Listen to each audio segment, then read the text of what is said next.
preparedness, action, resilience. These words create a culture of disaster risk reduction management in the District of Right One. Join me as I bring you the DRRM journey of Right One District.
Sa inaabangang pagsasalita ni Pangulong Duterte kagabi kaugnay ng COVID-19 dito sa Pilipinas.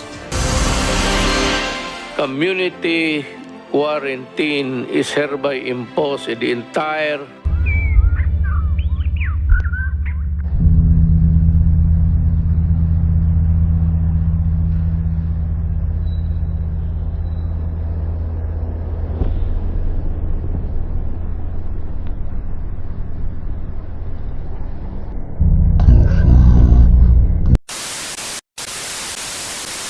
There is no pushing back.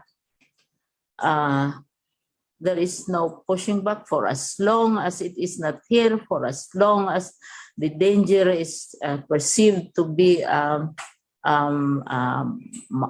milder, or maybe even there is no danger at all. In the meantime, we proceed. We cannot stop.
Right One Central Elementary School is located along the Maharlika Highway, and one of our main problem is the safety and security of our school learners in coming to school. So we come up with a GPTE meeting, and it was agreed to hire a school traffic officer. So with the help of the school MOE, as the source of honorarium of this hired traffic officer, learners now are safe in coming to school. And of course, with the help of the barangay officials,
Okay, ako usa nga barangay official nga direkta nga kaapi hiton barangay disaster risk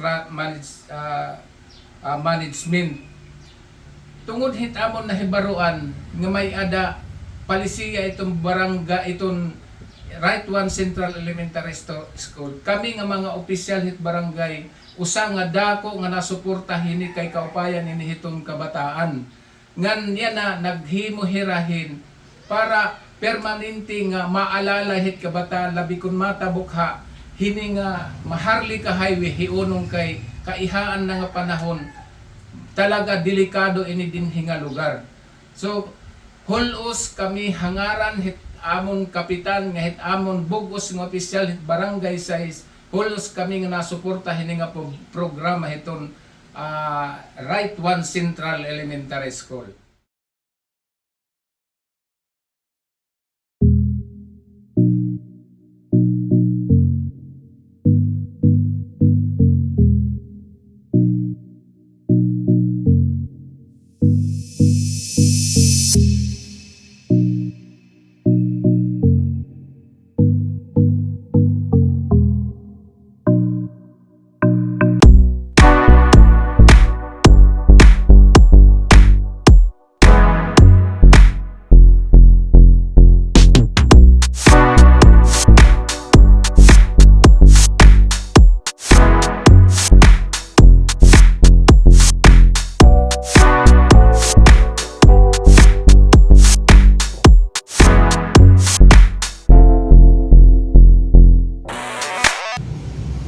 It is my primary duty as Right One District Head to follow the proper procedures for relaying information from higher authorities to internal and external stakeholders, especially the school head in charge of the various schools, front lines, and in a particular to the designated District Disaster Risk Reduction and Management Coordinator.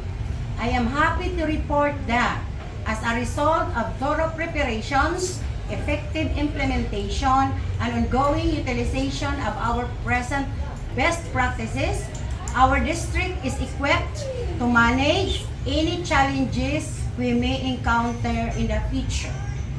In general, I can say that our learners in Right One District are in a child-friendly, safe, and motivating environment.